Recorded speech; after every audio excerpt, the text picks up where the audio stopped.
আসসালামু আলাইকুম। আজকে আমি ভীষণ মজার একটা ডেজার্ট আইটেম করে দেখাবো।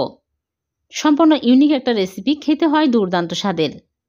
আশা করছি আমার আজকের এই রেসিপি সবারই ভালো লাগবে। ভালো লাগলে লাইক, কমেন্ট, শেয়ার করে দিবেন। তাহলে চলুন রেসিপি শুরু করি।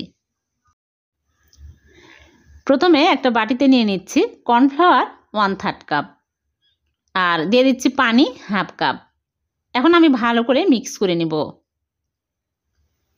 মিশানো হয়ে গেলে বাটি এক সাইডে রেখে দিব। তারপরে একটা প্যানের মধ্যে নিয়ে নিচ্ছি 2টা ডিমের কুসুম। সাদা অংশটুকু নিব না, শুধু কুসুমটুকু নিচ্ছি 2টা। আর চিনি দিয়ে দিচ্ছি 1/2 কাপ। চিনি কমিয়ে বাড়িয়ে অ্যাড করতে পারবেন। স্বাদমতো লবণ দিয়ে দিচ্ছি। এখন ভালো করে আমি মিক্স করে নিব। মেশানো হয়ে গেলে আমি লিকুইড দুধ দিয়ে দিচ্ছি 2 কাপ।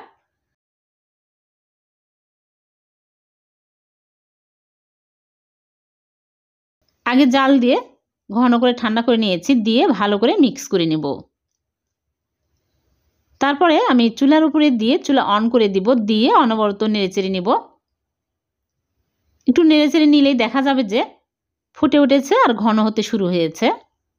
ভালোভাবে ফুটে উঠলে এর মধ্যে কর্নফ্লাওয়ারের মিশ্রণ অল্প অল্প করে দিব আর নেড়েচেড়ে নিব। চুলার আঁচ লো আঁচে করে এখন আমি অনবরত নেড়েচেড়ে ঘন করে নিব। যখন এইরকম ঘন হয়ে আসবে তখন আমি চুলাটা অফ করে দিব, দিয়ে ভ্যানিলা এসেন্স দিয়ে দিচ্ছি 1 চামচ সুন্দর ফ্লেভারের জন্য। এখন আমি আর জাল করব না, এখন আমি চুলা থেকে নামিয়ে নিব। অনেক ঘন হয়েছে, এইরকম ঘন করে চুলা থেকে নামিয়ে নিতে হবে। চুলা থেকে নামিয়ে আমি সাথে সাথে একটা মোল্ড নিয়েছি, এই মোল্ডে ঘি ব্রাশ করে নিয়েছি। এখন এই মোল্ডের মধ্যে ঢেলে নিচ্ছি। গরম থাকতেই সাথে সাথে ঢেলে নিতে হবে। তারপর একটু ট্যাপ করে নিচ্ছি, নিয়ে আমি 10 মিনিট রেখে দিব। 10 মিনিট পরে আমি নর্মাল ফ্রিজে রেখে দিচ্ছি সেট হওয়া পর্যন্ত। 1 ঘন্টা রেখে দিলে হবে। 1 ঘন্টা পরে আমি বের করে নিয়ে আসলাম। এইরকম করে একটু আলগা করে নিচ্ছি, তারপরে প্লেটে ঢেলে নিচ্ছি।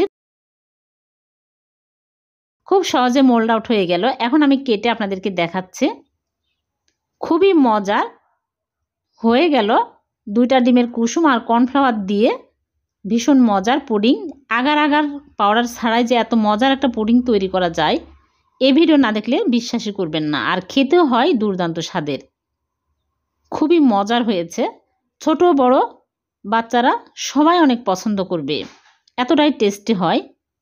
খুবই কম খরচে কম সময় কিন্তু ঝটপটেই ডেজার্ট তৈরি করে নেওয়া যায়।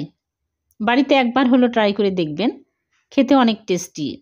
ভিডিওটি যদি ভালো লেগে থাকে লাইক, কমেন্ট, শেয়ার করে দিবেন, অন্যকে দেখার সুযোগ করে দিবেন। আর এইরকম সহজ নতুন নতুন রেসিপি পেতে চ্যানেলটিকে সাবস্ক্রাইব করে চ্যানেলের সাথেই থাকবেন। আর পেজ থেকে দেখে থাকলে পেজটিকে ফলো দিয়ে রাখবেন। আবারও দেখা হবে। আল্লাহ হাফেজ।